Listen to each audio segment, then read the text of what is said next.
Good evening, everyone. I'm Riley King, and welcome to your Tuesday evening edition of WRMK News 12. Let's get started right now. We have a lot of news to get to this Tuesday evening, so let's begin right now. First up,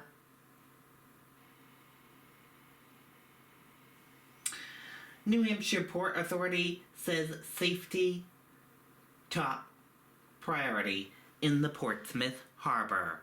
Let's take a listen to that report from WMUR News 9.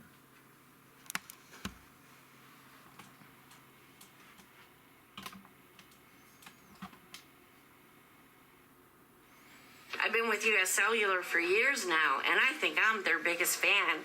So they asked me to tell you about their... It's a tragic incident. The Portsmouth Harbor sees 200 ships come and go from the harbor every year. The Army Corps of Engineers says it handles 3.5 million tons of shipment through the port for New Hampshire, eastern Vermont, and southern Maine. Safety and navigation is top of the list for everyone. Recently, there were major safety-related projects that helped the ships navigate the river, including dredging the river to make it wider to allow for better turns, also replacing the Sarah Long Bridge.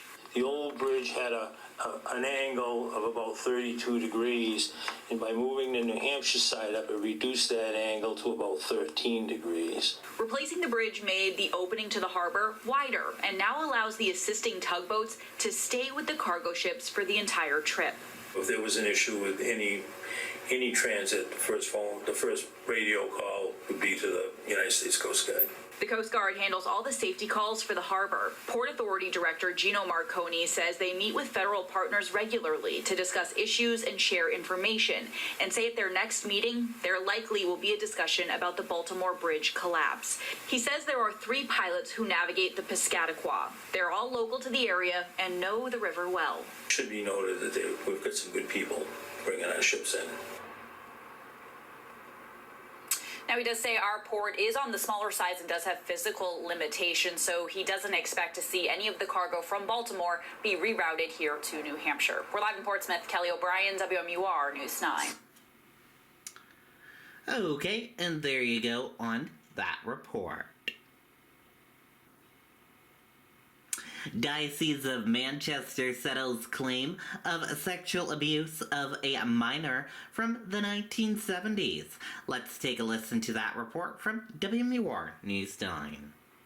Bob Hotzen drove all the way to Manchester from New Jersey to recognize the heroic actions of a John Doe, who recently came forward about his alleged abuse at the hands of a New Hampshire priest decades ago. If he's watching this presentation today, I hope he understands how he is going to help so many people.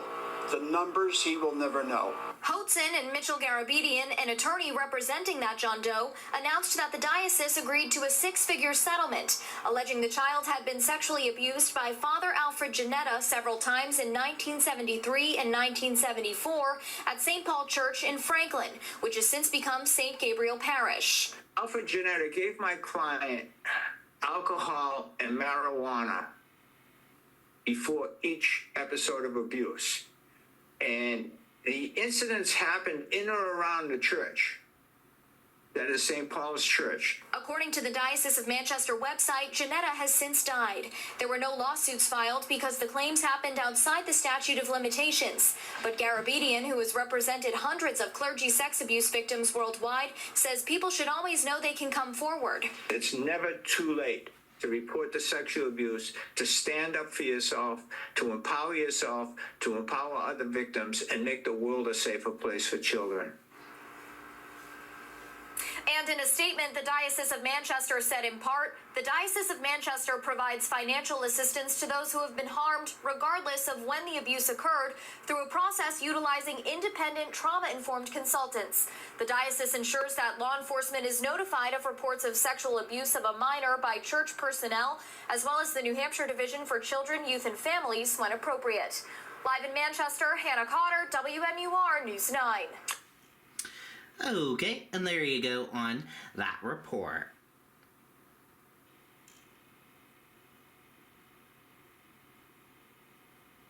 Delays in FAFSA process an issue for many New Hampshire students preparing for college. Let's take a listen to that report from WMUR News 9.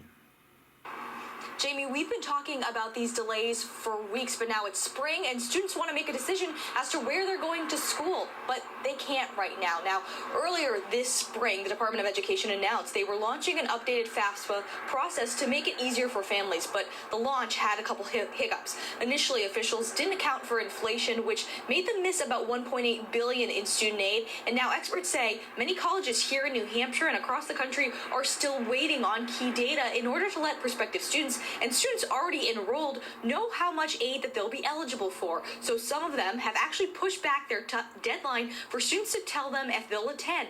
Experts say they're telling families to still fill out the form. So it's really important for students and families to understand that this isn't just them. It's not anything specific to necessarily the schools that they have applied to. There really is just a much more significant and broad challenge here. Now, experts say the timeline as to when students might hear is still up in the air. They say just keep being patient until all the kinks are worked out. We're live in Manchester, Ariel Metropolis, WMUR News 9. Okay, and there you go on that report.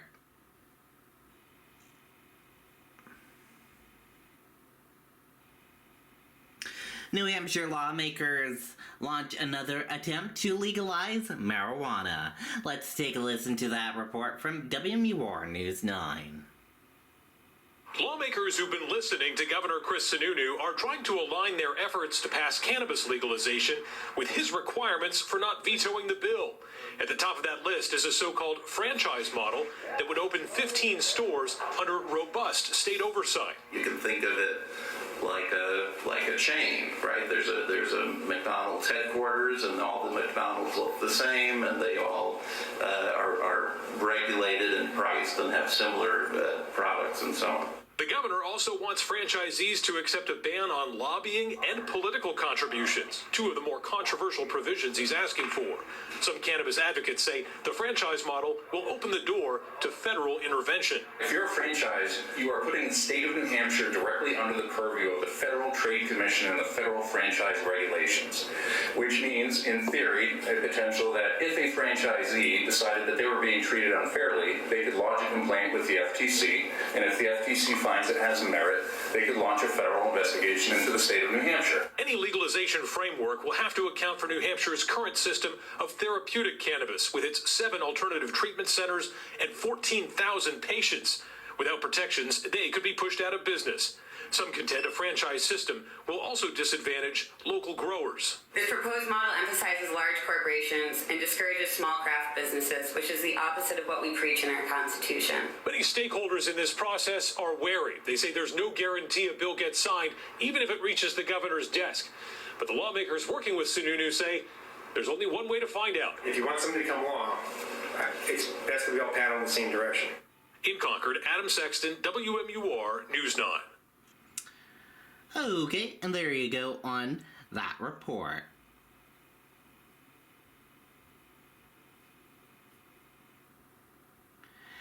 Education funding amendment would increase per pupil aid to New Hampshire schools.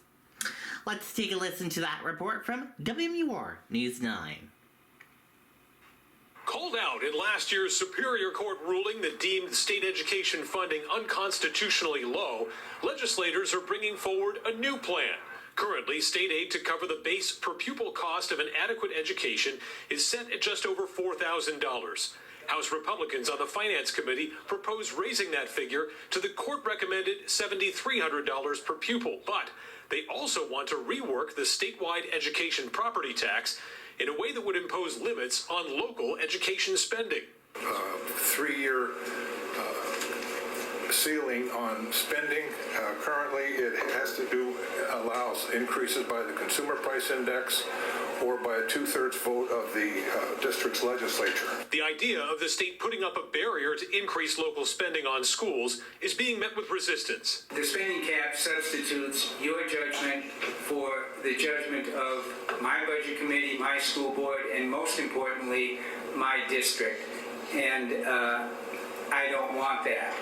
I want my local control. Others balked at the return of so-called donor towns that would see their education tax dollars redistributed around the state. That basic concept is fundamentally wrong and at odds with how cities and towns in New Hampshire have governed themselves for centuries. Nothing about this issue is easy, and lawmakers are getting kudos just for making the attempt. But opposition to this amendment is significant and bipartisan. This proposal will lock in the great disparities that currently exist. In Concord, Adam Sexton, WMUR News 9.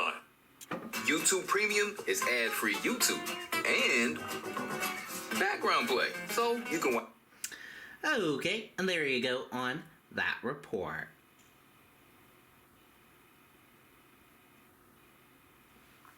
Mega Millions Powerball jackpots soar to near a combined 2B. Let's take a listen to that report from WMUR News 9. Yeah, incredibly rare, Steve. I mean, take a look at these numbers. Soon they're going to need a bigger sign with B's on both below the Mega Millions and Powerball jackpots. But this is actually the third time in lottery history where both of these numbers have combined for nearly $2 billion.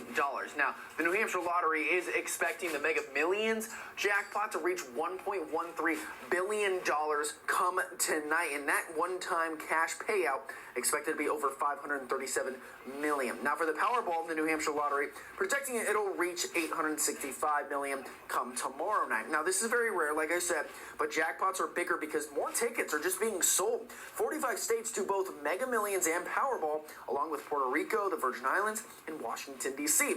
But when it comes to ticket sales across the state, New Hampshire Lottery Executive Director Charlie McIntyre says they do about 20,000 transactions a minute. But he also thinks that New Hampshire is one of the luckiest states.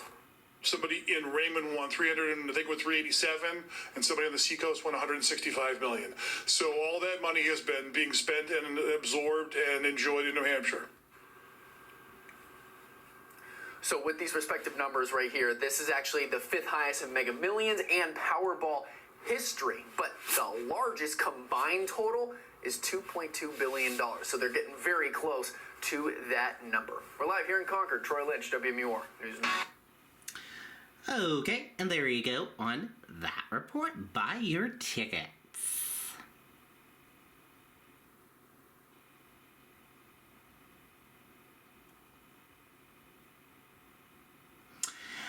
Lester Holt on Baltimore Bridge collapse. Sometimes you see life change on a dime. Let's take a listen to that report right now. Yeah, Lester Holt is getting ready to do his broadcast here only in a matter of moments. Lester, you've been on the ground since 1 o'clock. What is your sense of this terrible catastrophe? It's, you can get a glimpse as I was leaving downtown Baltimore. I took the train and you can get a glimpse of where the bridge was and see what's left standing. And it's one of those moments you have to just keep looking at. And you look at the video, and as horrifying as that is, every time you look at the video, you hope you're going to see something different, something not as bad. Yes. But it's awful. I mean, we all cross bridges. We don't think of these things generally as happening. We've talked about aging infrastructure. This isn't one of those stories. This is just a horrible accident. You've talked to some very interesting people today. Tell me what is coming up on Nightly. I spoke to a couple of young men who, one of them had just gotten off work and called his friend. It's, 1:30 in the morning. They're out getting ready to go fishing, and they see this freighter and realize it's close, and they begin to see something happen and hear something, and they think it's the load, the container is spilling into the water, but of course it was something worse, and they watched it as it transpired, and just they happened to have the phone out at the time and were able to show us some of the video. I also was able to talk to the governor and the mayor about the resiliency of this area, the help that is on the way, from the president on down, who basically said, we're going to do this. So they're feeling a little bit of relief there, but their focus really still is on the search and recovery. And you hear the choppers still going over.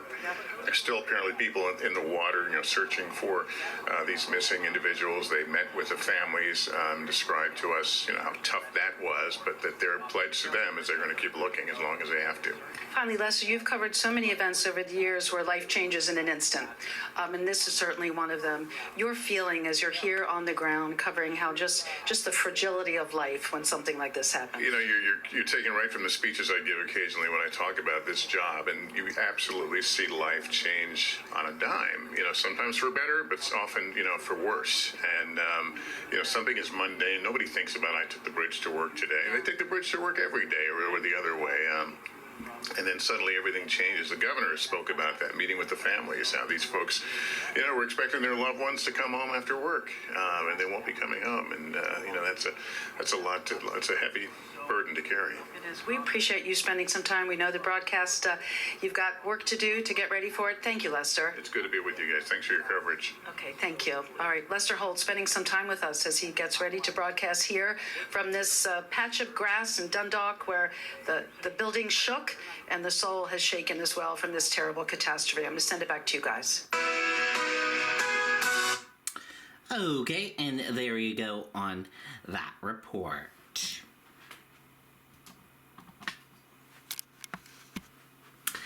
And that does it for this evening edition of WRMK News 12 Evening Newscast. Thank you for tuning in and watching. Have a great evening, and I'll see you back here tomorrow for another newscast. Good night and goodbye.